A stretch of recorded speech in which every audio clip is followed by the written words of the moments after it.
The moment a billionaire laughs at a pregnant woman in court, he's already forgotten how fast power can disappear. The laughter rolled across courtroom 7 like shattered glass as Damian Blackwood leaned back in his leather chair beneath the cold fluorescent lights of Manhattan Family Court, one arm draped around the back of his seat with the lazy confidence of a man who had never heard the word no in his life. Reporters lined the rear wall shoulder to shoulder, camera lenses aimed directly at Evelyn Carter, capturing every second of her humiliation for tomorrow morning's headlines. 8 months pregnant, and dressed in a simple navy maternity dress she could barely afford after Damian froze her credit cards 3 weeks earlier, Evelyn stood alone beside the defense table with trembling hands resting protectively against her stomach while whispers spread through the courtroom like smoke. "She really came without a lawyer?" someone murmured near the press bench. Damian smirked when he heard it. He wanted them to talk. He wanted the world to see her exactly the way he had spent years training her to see herself. Powerless, emotional, disposable. Across the aisle, Vanessa Hale crossed her legs slowly in a cream-colored designer suit and flashed a pitying smile sharp enough to cut glass. Her diamond bracelet glittered beneath the courtroom lights every time she moved her wrist. Evelyn recognized it immediately. Damian had bought that bracelet on what was supposed to be their 5th wedding anniversary trip to Aspen. The memory hit her hard enough to steal her breath for half a second. Damian noticed. He always noticed. "Your Honor," his attorney Richard Sterling announced smoothly while adjusting his $1,000 tie. "My client is prepared to proceed immediately." Judge Harold Bennett looked over his reading glasses toward Evelyn. "Mrs. Blackwood, I still don't see representation listed for you." Silence settled over the room. Even the reporters stopped typing. Evelyn swallowed carefully as another sharp kick rolled through her stomach beneath her hand. The baby always moved when she was anxious. She glanced at the clock mounted above the courtroom doors. 11:57. 3 minutes. Damian followed her eyes and laughed softly under his breath before standing to button his suit jacket. At 6'3" with silver cufflinks gleaming beneath the lights, he looked every inch the billionaire tech king the business magazines worshipped. "She doesn't have representation because she doesn't have options," he said loudly enough for the room to hear. A few people chuckled nervously. "I offered her a generous settlement, but apparently drama is cheaper than legal counsel." Vanessa smiled wider. Evelyn said nothing. That irritated Damian more than tears ever could. During their marriage, silence had always been the one thing he couldn't fully control. Judge Bennett cleared his throat. "Mrs. Blackwood, if you need additional time to secure an attorney, I can postpone today's hearing." Evelyn looked down briefly, smoothing invisible wrinkles from the edge of her sleeve while her heart pounded so hard she could feel it in her throat. Then she looked back up. Calm. Controlled. "No, Your Honor," she said quietly. "She's already here." Damian frowned instantly. The giant wooden courtroom doors opened behind the press benches with a slow echoing creak that seemed to pull all the oxygen from the room. High heels clicked sharply against the marble floor, one measured step at a time. Nobody spoke. Nobody moved. Then Damian Blackwood's expression changed for the first time that morning. The color drained from his face as a silver-haired woman in a white suit entered the courtroom carrying a single red folder beneath her arm. The clicking of her heels against the marble floor echoed through courtroom 7 with the cold precision of a countdown clock, and suddenly the entire atmosphere changed. Reporters who had spent the last 20 minutes whispering about Evelyn Carter straightened in their seats. Damian Blackwood stopped smiling. Even Judge Bennett shifted upright behind the bench as the silver-haired woman continued walking calmly down the center aisle without rushing a single step. Margaret Whitmore did not look around the courtroom the way nervous people did. She did not acknowledge the cameras or the reporters or the billionaire staring at her like he had seen a ghost.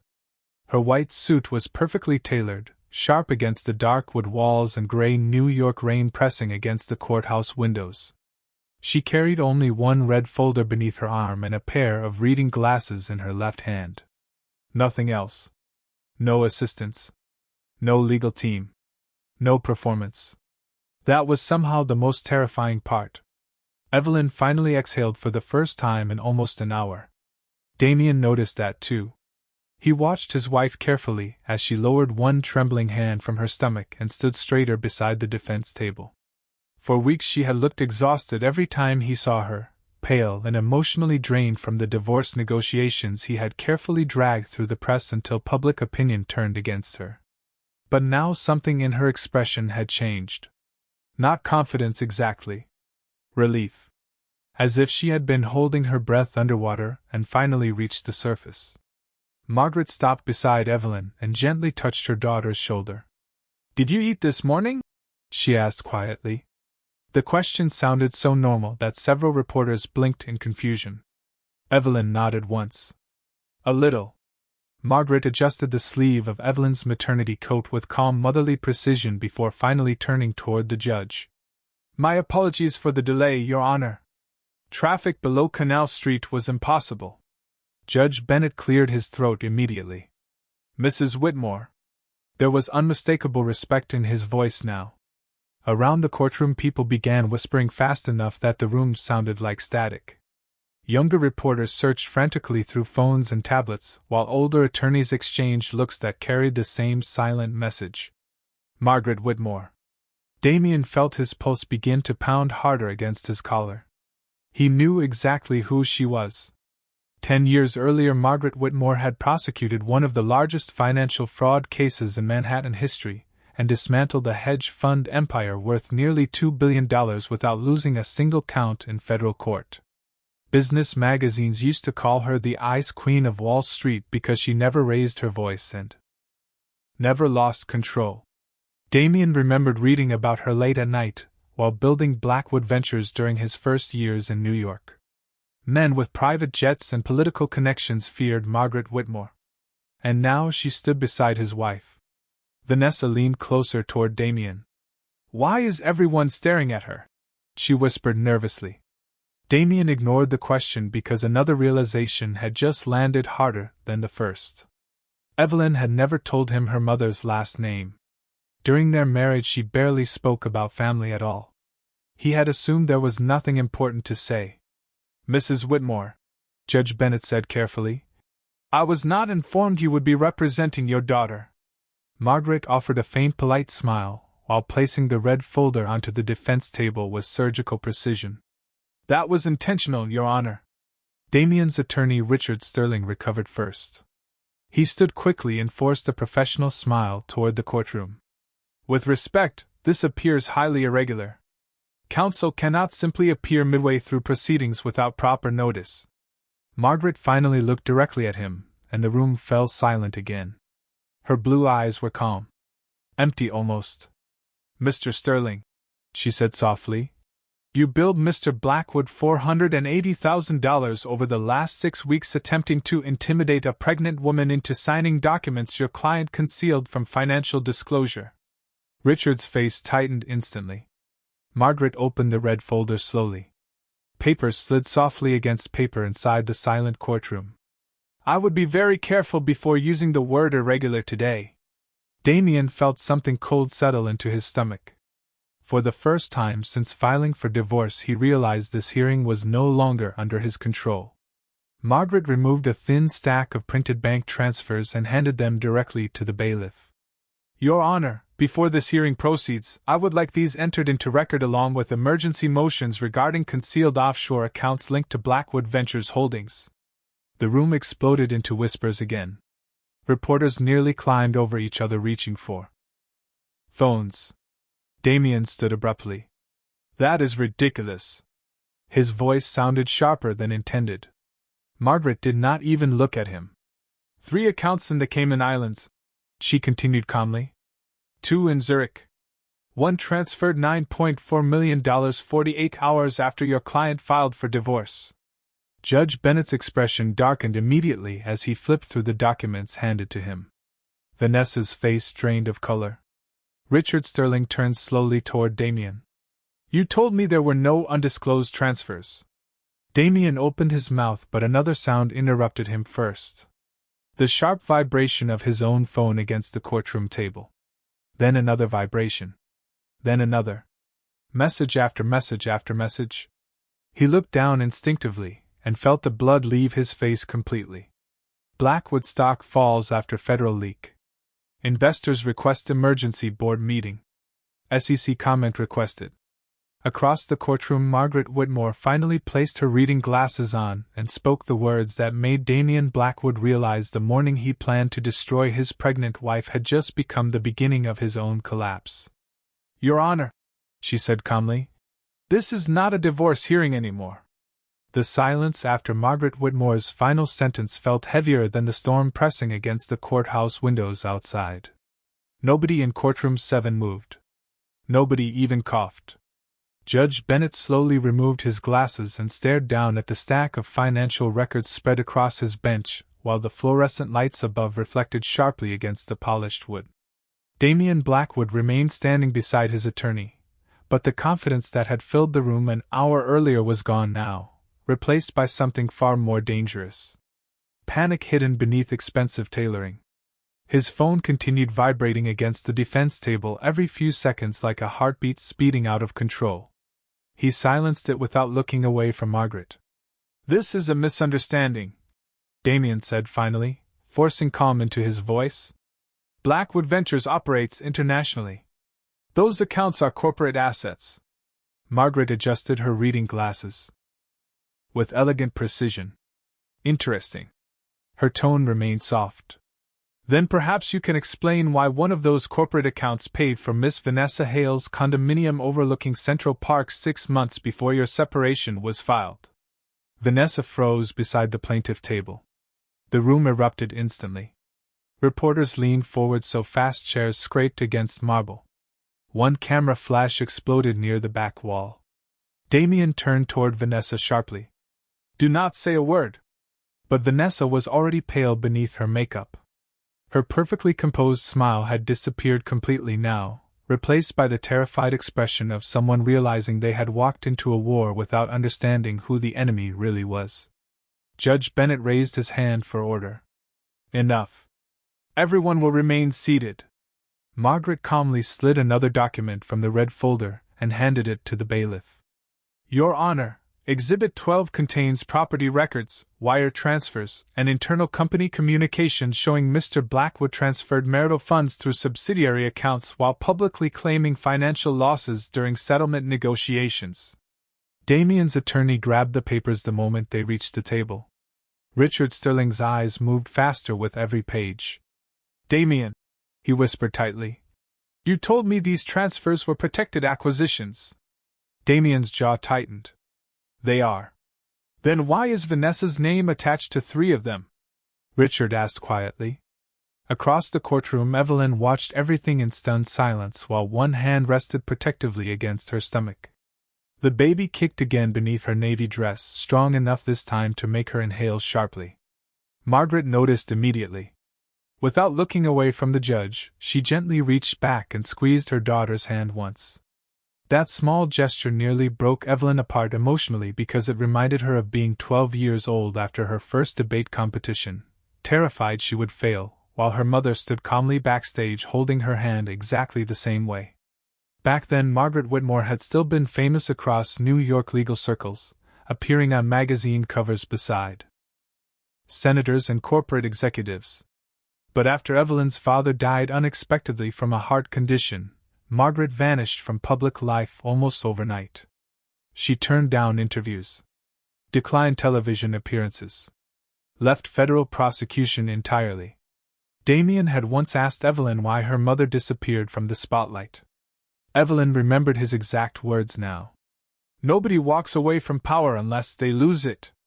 She almost laughed thinking about it. Because Damian had never understood the difference between surrendering power and simply putting it down for someone you love. Judge Bennett leaned back heavily in his chair. "Mrs. Whitmore, are you alleging financial fraud connected to this divorce proceeding?" Margaret closed the folder carefully. "No, Your Honor." She paused long enough for the entire courtroom to lean forward. "I am alleging a calculated pattern of coercive financial control, concealed asset transfers, witness intimidation through private settlement pressure, and possible securities violations tied directly to Blackwood Ventures' executive leadership." Damian slammed one hand onto the table before he could stop himself. "That is absurd." The sound cracked through the room. Evelyn flinched instinctively beside her mother. Margaret noticed that too. Her eyes shifted toward Damien for the first time in nearly 5 minutes, and suddenly the temperature inside the courtroom seemed to drop 10 degrees. "Do not raise your voice at my daughter again," she said quietly. Damien opened his mouth immediately, ready with another sharp response, but stopped when he realized every single person in the courtroom was watching him now, including the reporters who had originally arrived expecting a humiliating story about a pregnant woman abandoned by her billionaire husband. The narrative had shifted. Fast. One reporter near the front row whispered into her phone, "No, listen to me, this is turning into a federal-level financial scandal." Another camera flash exploded. Vanessa looked toward Damien nervously. "You said this would stay private." Damien ignored her completely. His phone vibrated again. Then Richard Sterling's phone started ringing too. Richard glanced down and his expression changed instantly. "The board is calling an emergency meeting." Damien grabbed his own phone this time and finally looked at the screen. Blackwood stock down 32%. Investor confidence collapsing. Social media clips of court hearing going viral. He stared at the headlines in disbelief while Courtroom 7 buzzed louder with every passing second. Years building the perfect public image. The disciplined billionaire visionary. The polished media darling. The self-made king of Manhattan finance. And now all of it was cracking apart live in front of cameras because one pregnant woman refused to sign papers quietly, and one mother walked into court carrying a red folder. Evelyn slowly sat down beside Margaret, exhausted from the emotional pressure crushing her chest all morning. Margaret removed a bottle of water from her bag and handed it to her daughter without a word. Then she looked toward Judge Bennett once more. Calm. Controlled. Surgical. "Your Honor," she said softly, "this hearing only covers the surface of what my office uncovered over the last 72 hours. Because unfortunately for Mr. Blackwood, the offshore accounts are not the worst part." The words settled over Courtroom 7 like smoke after a fire, and for several long seconds nobody spoke. Rain hammered softly against the tall courthouse windows while reporters exchanged nervous glances and typed frantically into glowing phones beneath the harsh fluorescent lights. Damien Blackwood remained frozen beside the plaintiff table, one hand gripping the edge hard enough for his knuckles to pale beneath the polished cuff of his tailored charcoal suit. Across from him Margaret Whitmore sat perfectly composed beside her daughter, as if the chaos spreading through the courtroom belonged to someone else entirely. That calmness frightened Damien more than shouting ever could. Judge Bennett leaned forward slowly. "Mrs. Whitmore, I suggest you explain exactly what you mean." Margaret folded her hands neatly on top of the red folder. 3 months ago," she began quietly, "my daughter contacted me for the first time in nearly 2 years. Evelyn lowered her eyes. Immediately. Shame still lived there despite everything. Margaret noticed but continued anyway. "She did not ask me for money. She did not ask for influence. She simply asked me one question." Margaret paused briefly. "She asked if it was normal for a husband to make his pregnant wife request permission before buying groceries." Silence. Absolute silence. Damien's jaw tightened instantly. "That is completely misleading." Margaret ignored him completely. She explained that all personal accounts had been frozen. Her credit cards had been cancelled. Her phone service disconnected. Medical bills delayed until she signed revised settlement agreements drafted by Mr. Sterling's office. Richard Sterling straightened immediately. "Now wait a minute." Margaret finally looked at him. "You sent legal revisions to an 8-month pregnant woman at 2:30 in the morning on 4 separate occasions." Richard opened his mouth and closed it again when Margaret slid printed email timestamps across the table toward the judge. The sound of paper against polished wood seemed impossibly loud inside the room. Evelyn sat motionless beside her mother, while memories she had tried desperately to bury rose sharply back into focus. Sitting alone in the dark penthouse kitchen at 3 in the morning rereading settlement drafts through swollen, exhausted eyes. Searching couch cushions for enough cash to pay a cab to her doctor appointment after Damien cancelled her driver. standing inside a Manhattan pharmacy praying her debit card would not decline in front of strangers while buying prenatal vitamins. Damien had never screamed during those moments. That was what made it worse. He had remained calm, controlled, precise. "I never prevented her from accessing money," Damien said sharply. "She lived in a $14 million apartment." Margaret tilted her head slightly. Interesting choice of words. Another document slid from the red folder. "Because according to building records, security was instructed to deny my daughter vehicle access 3 weeks ago unless approved directly by your office." Judge Bennett looked up instantly. "Is that accurate?" Damien hesitated 1 second too long. The courtroom noticed. Reporters noticed. Margaret noticed most of all. "Power rarely disappears all at once," she said quietly while removing her glasses. "Usually it fades through 1,000 small humiliations people are too ashamed to describe out loud." Evelyn blinked rapidly beside her mother, fighting the sudden pressure burning behind her eyes. Across the aisle, Vanessa shifted uncomfortably in her seat. For the first time since entering the courtroom, she no longer looked glamorous or untouchable. She looked nervous, human, scared. Margaret turned toward her calmly. "Miss Hale, how long have you been employed by Blackwood Ventures?" Vanessa swallowed carefully. 2 years. "And how long have you been romantically involved with Mr. Blackwood?" Richard Sterling stood instantly. "Objection. Overruled," Judge Bennett replied before he even finished speaking. Vanessa looked toward Damien for help. Damien stared straight ahead without answering. That silence told her everything. "About a year," she whispered.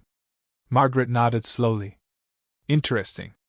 Because security records place your biometric access code inside the Blackwood penthouse 11 months before separation papers were filed."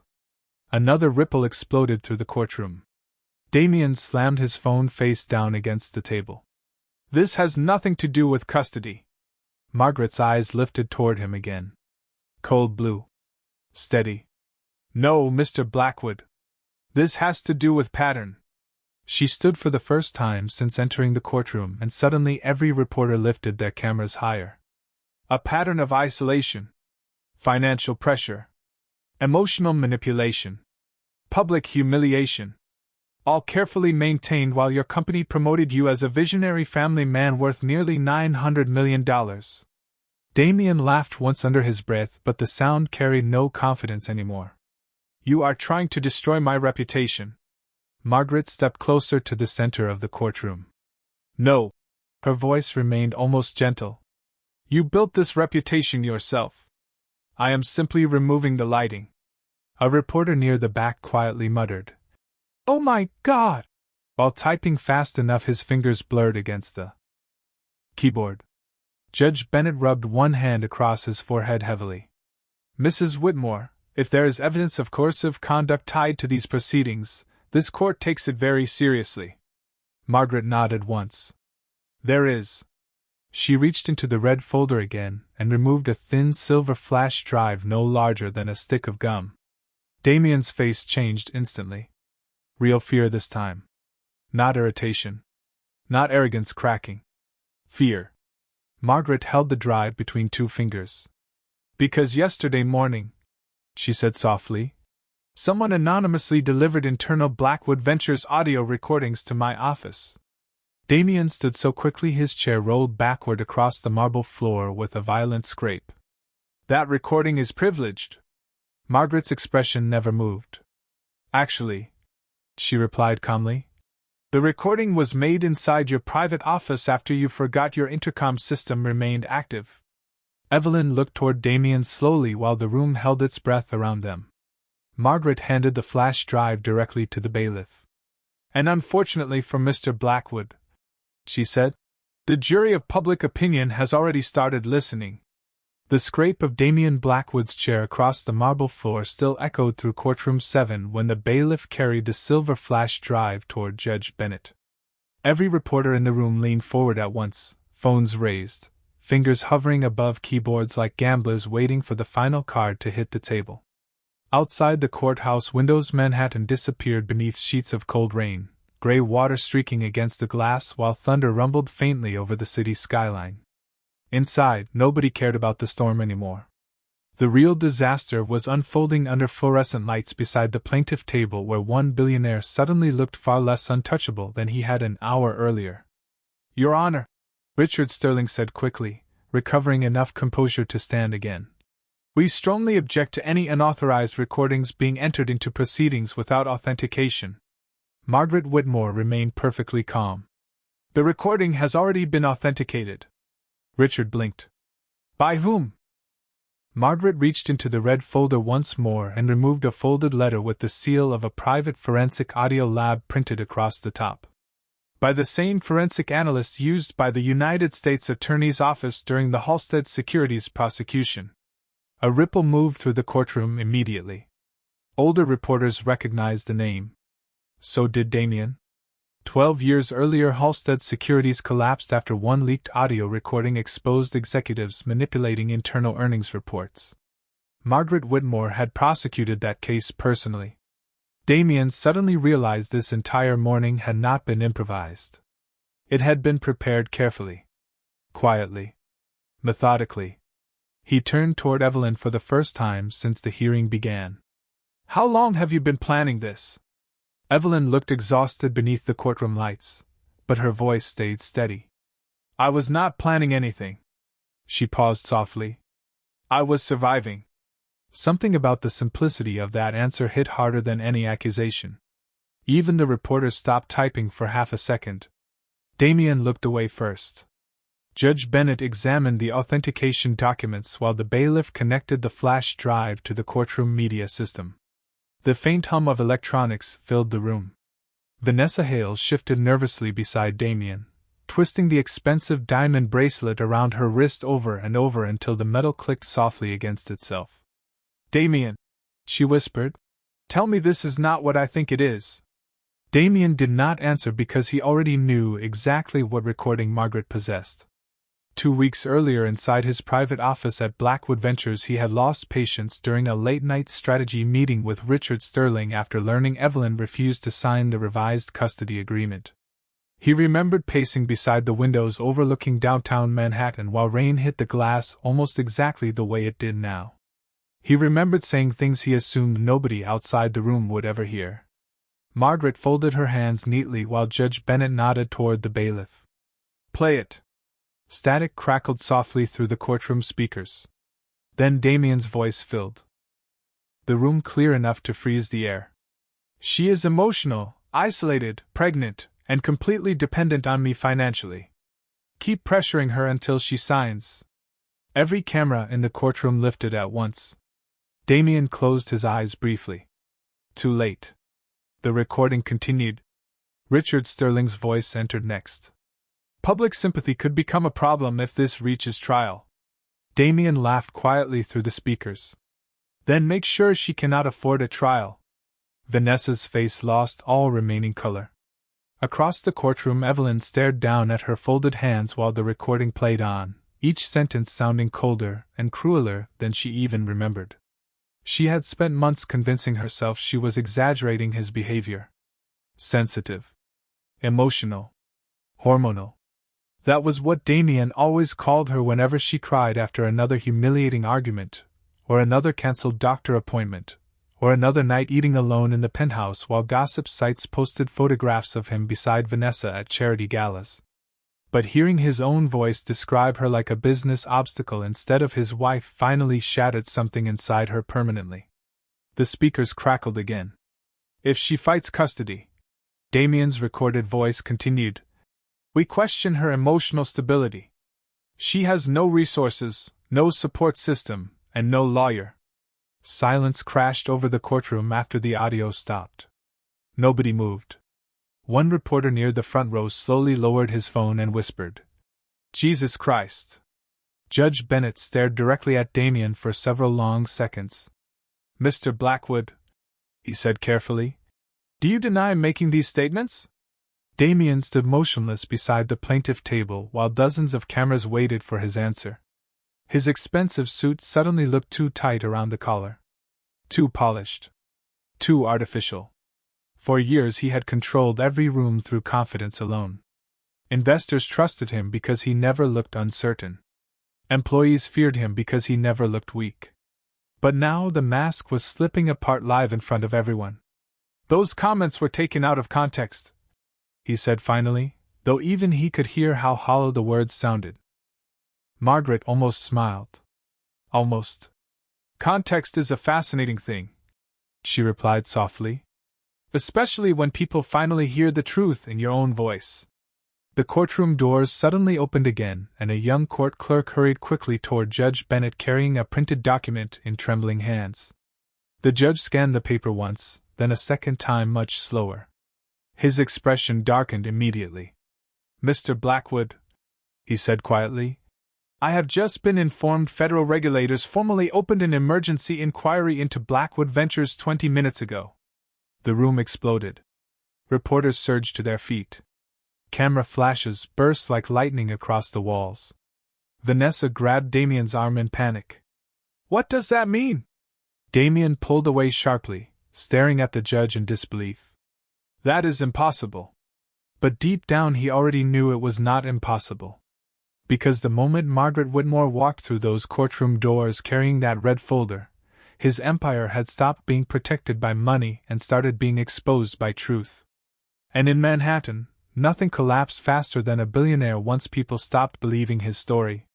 The noise inside courtroom 7 rose like a tidal wave the second federal investigators became part of the story.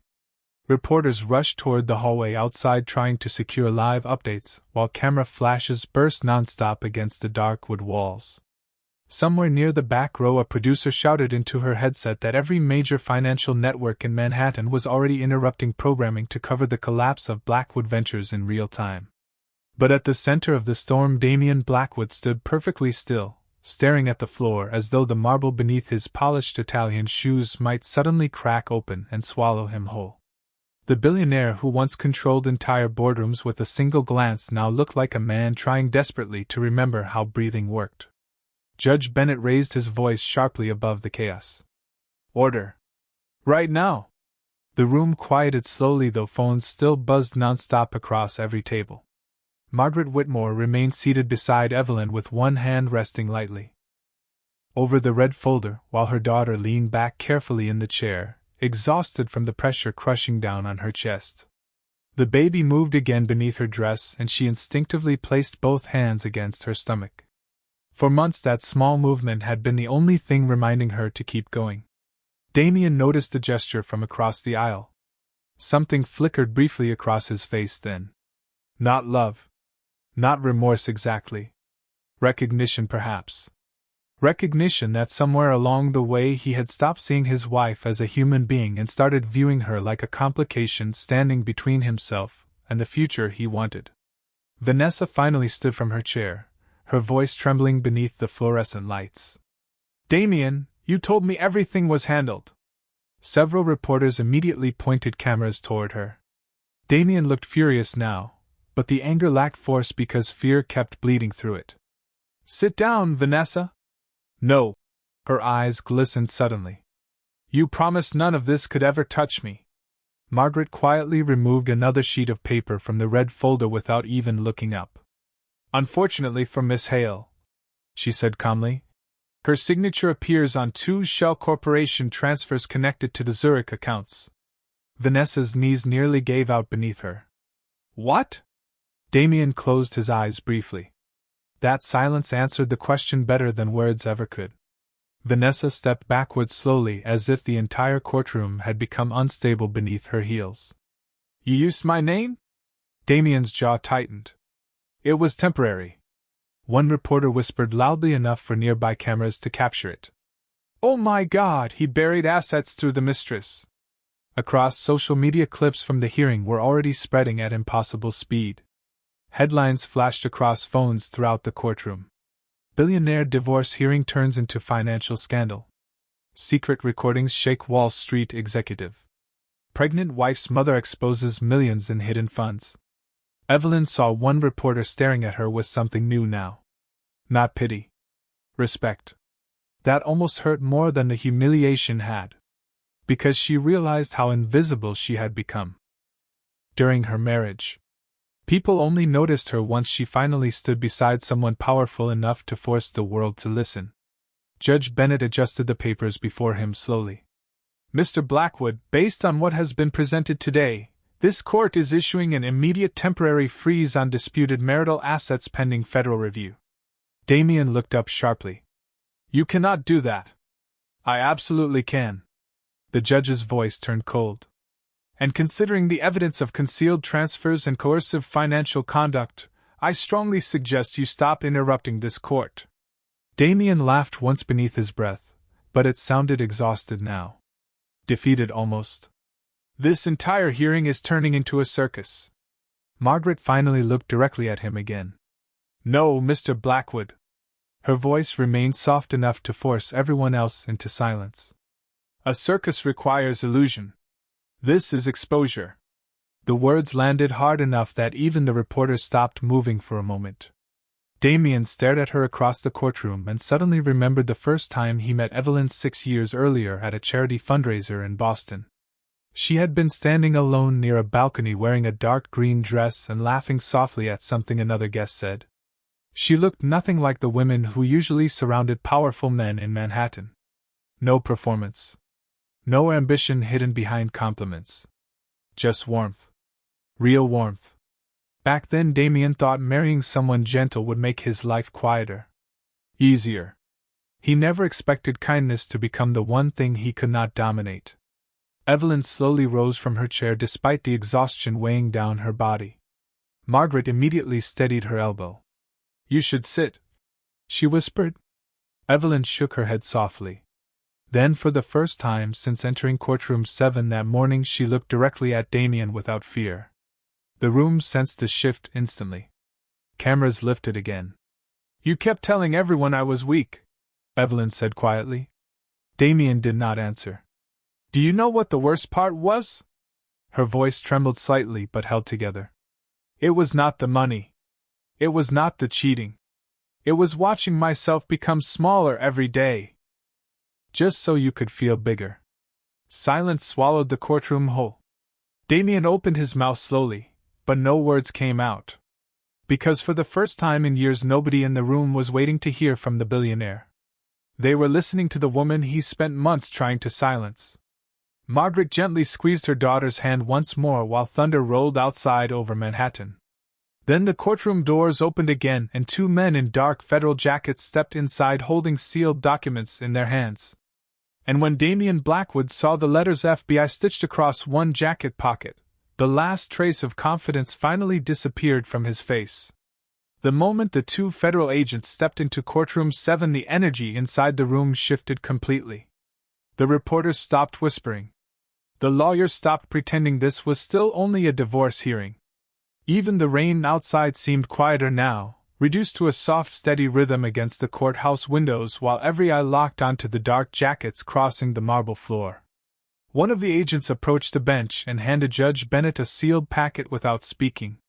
The other remained near the courtroom doors scanning the room with calm professional detachment. Damien Blackwood stared at them as if refusing to believe they were real. 5 hours earlier he had entered this courthouse expecting a routine custody negotiation and a few humiliating headlines aimed at his pregnant wife.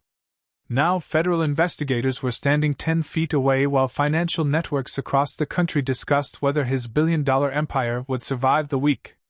Judge Bennett reviewed the documents carefully, his expression tightening with every page. Mr. Blackwood, he said slowly, federal investigators have requested preservation of all financial records related to Blackwood Ventures Holdings effective immediately. Damien laughed once beneath his breath, hollow and tired. This is insane. Margaret Whitmore remained perfectly still beside Evelyn. No, she replied softly. This is accountability arriving late. One camera flash exploded near the back wall. Another followed instantly. Vanessa Hale looked ready to collapse. Her carefully styled blonde hair had started falling loose around her face and mascara smudged faintly beneath one eye. She turned toward Damien with panic rising visibly in her expression. You said those accounts were legal. Damien's patience finally snapped. Would you stop talking? The sharpness of his voice echoed through the room. Vanessa recoiled immediately. Evelyn flinched too, though she tried to hide it. Margaret noticed both reactions at once. Her eyes settled on Damien with terrifying calm. Interesting. She murmured quietly enough that only nearby reporters heard her. Even now your first instinct is intimidation. Damien looked away because somewhere deep down he knew she was right. Judge Bennett removed his glasses slowly. At this point the court is deeply concerned about the emotional environment surrounding Mrs. Blackwood and the unborn child. Evelyn lowered her eyes again at the sound of her married name. Mrs. Blackwood. For years that name had sounded powerful. Prestigious. Like stepping into a life people envied. Now it felt heavy around her shoulders, like carrying someone else's reputation long after it stopped protecting her. Margaret leaned slightly toward her daughter. Breathe slowly, she whispered. Evelyn nodded faintly. The baby shifted again beneath her dress, and she pressed one hand gently against her stomach, grounding herself the same way she had every night alone inside the penthouse after Damien stopped coming home regularly. She remembered sitting beside floor-to-ceiling windows overlooking Manhattan while gossip sites posted photographs of him and Vanessa attending galas together. Every article described Vanessa as glamorous, sophisticated, a perfect match for the billionaire entrepreneur.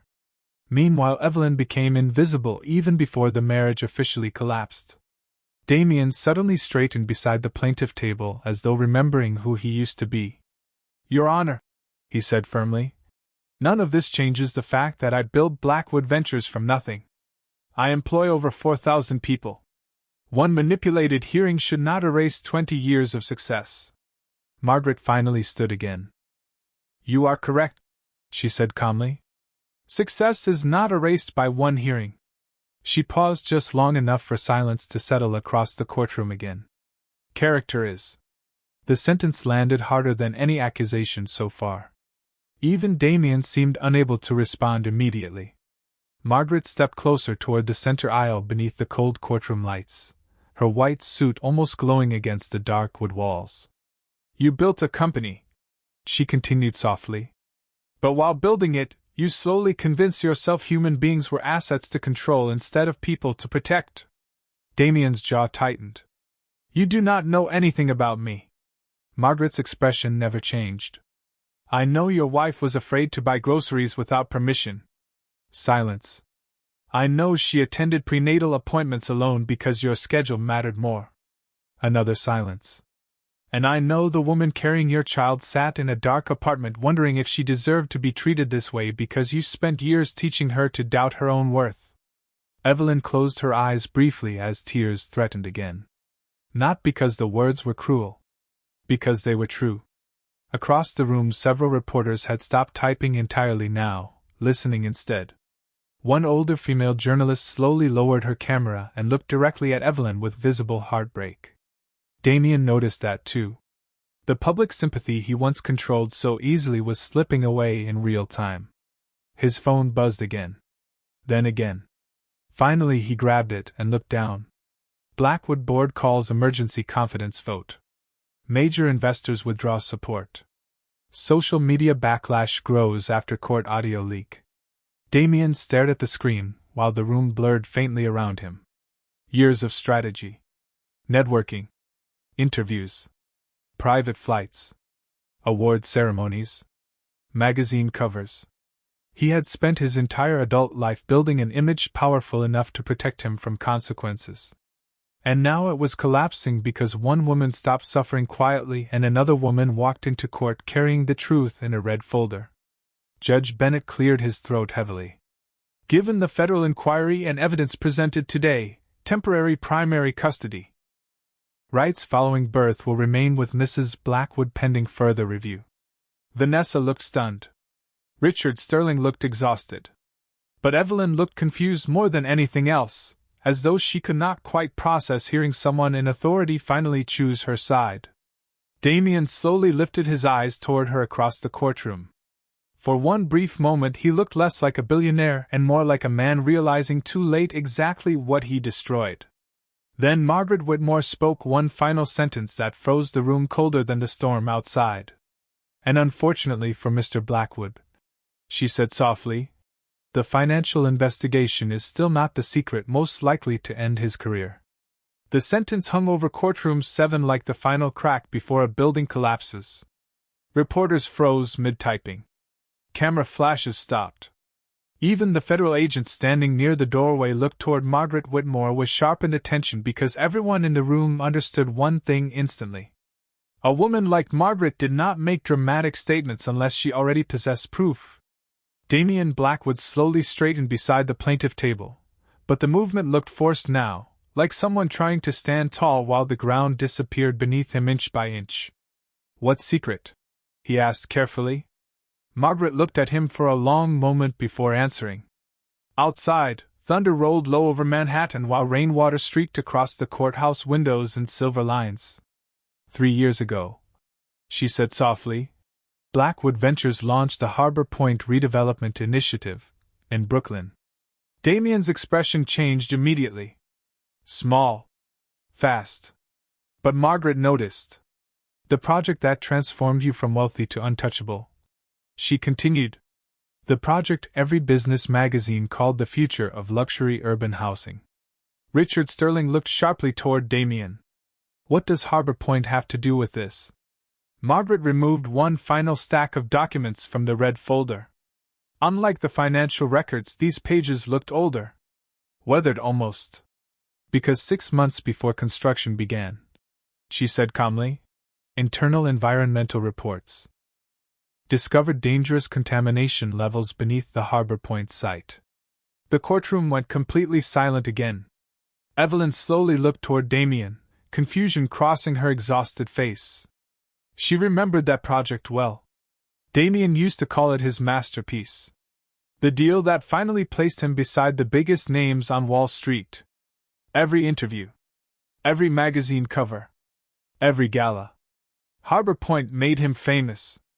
Margaret slid the reports toward Judge Bennett. Lead contamination. Chemical runoff. Unsafe groundwater levels. She paused briefly. Documents signed directly by Mr. Blackwood. Damien immediately stepped forward. Those reports were preliminary assessments. Margaret ignored him. Construction continued anyway. Vanessa stared at Damien in disbelief. You never told me about this. Damien snapped toward her. Because it was handled. The second the words left his mouth, he realized the mistake.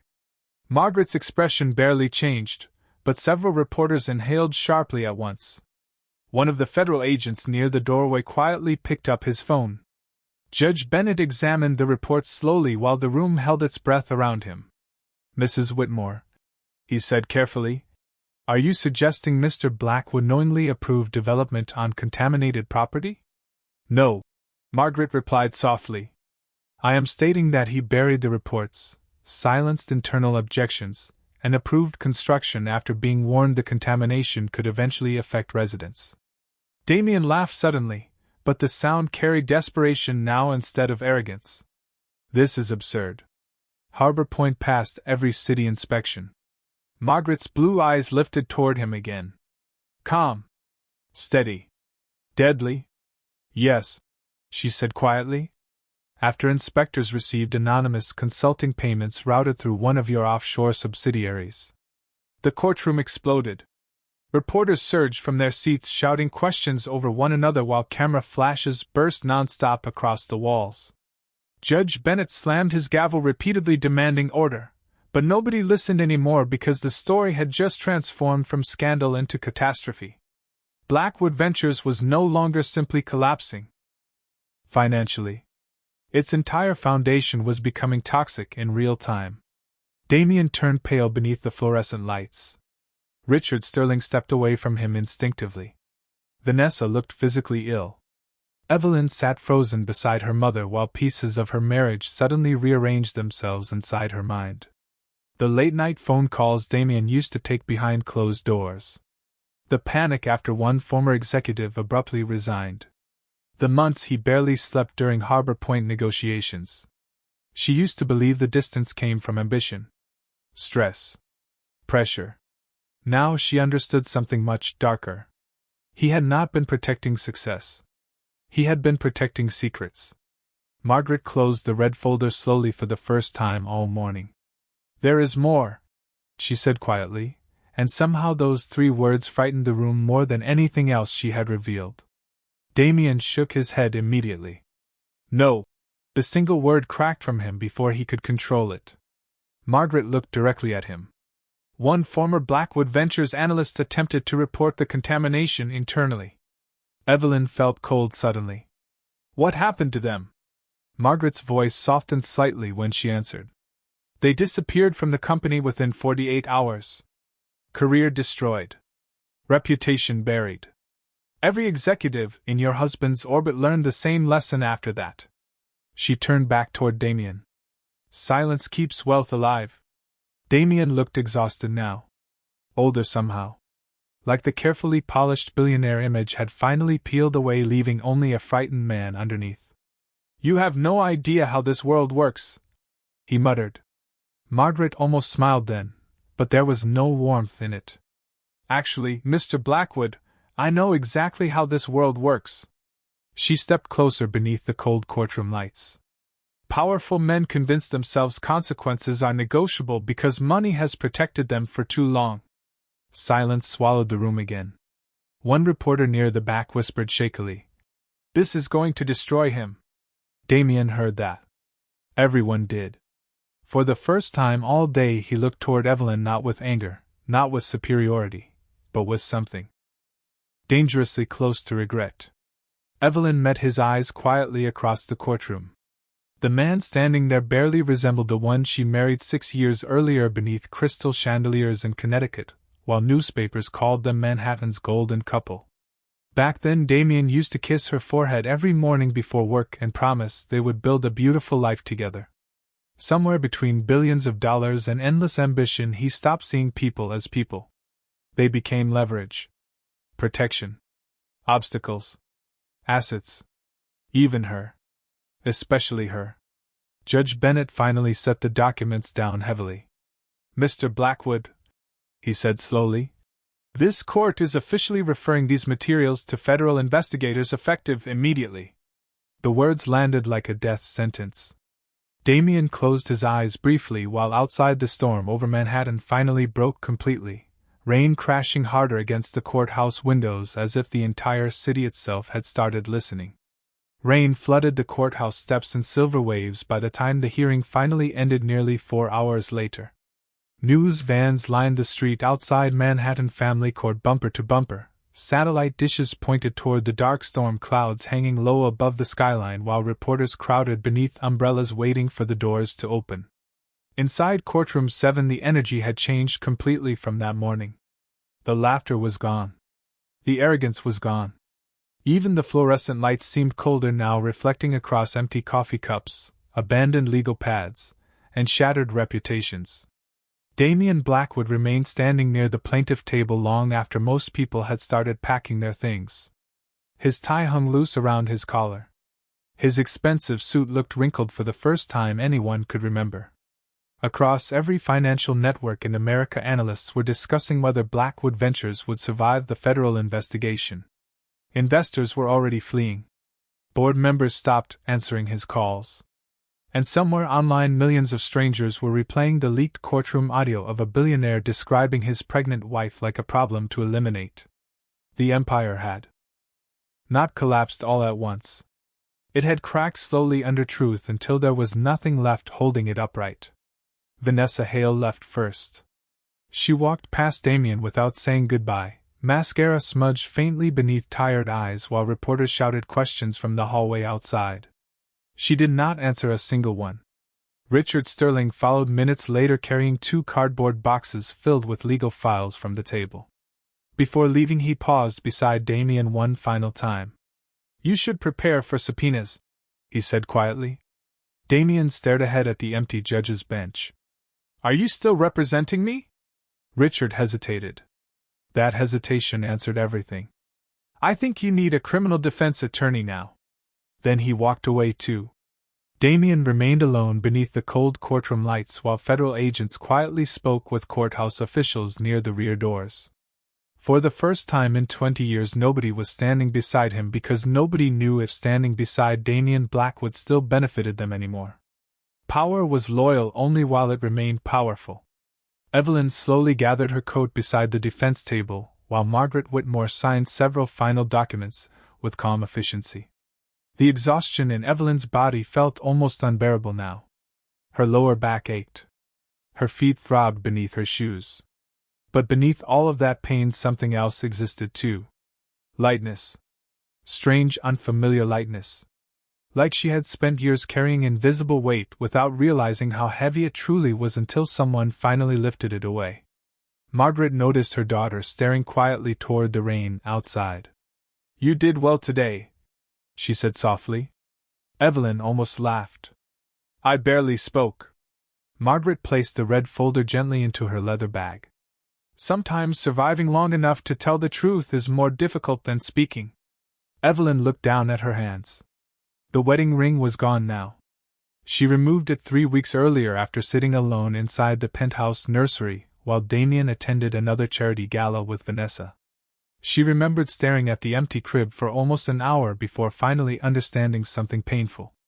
A marriage could die. Long before paperwork admitted it. Across the courtroom, Damien slowly approached them for the first time since the hearing began. Every nearby reporter instantly lifted cameras again. Margaret stepped subtly closer to her daughter, but Evelyn touched her mother's arm lightly. "It is okay." Damien stopped several feet away, looking suddenly uncertain of what to do with his hands. With his voice. With himself. The silence stretched long enough for rain to become the only sound in the room. Finally, he looked directly at Evelyn. "I never thought this would happen." Evelyn's expression remained calm. "Neither did I."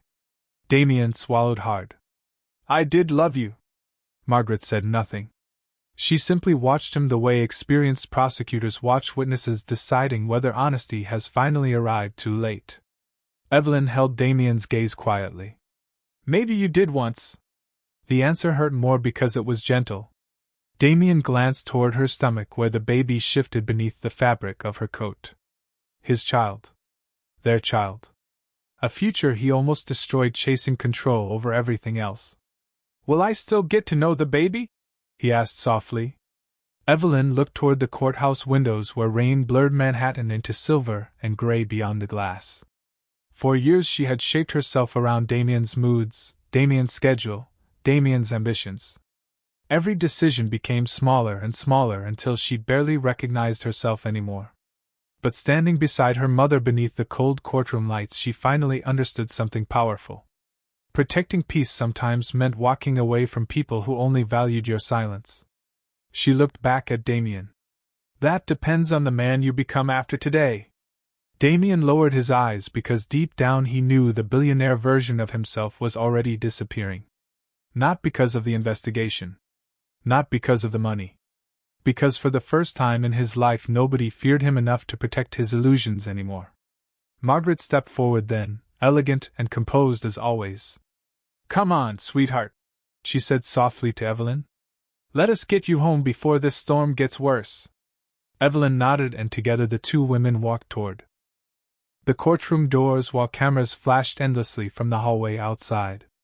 Damien remained standing alone behind them beneath the fluorescent lights, watching the only two people in the room who had not needed billions of dollars to win. Just truth. Just patience. Just the courage to stop staying quiet.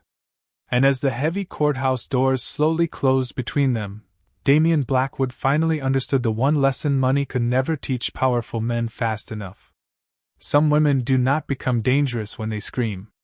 They become dangerous the moment they stop being afraid.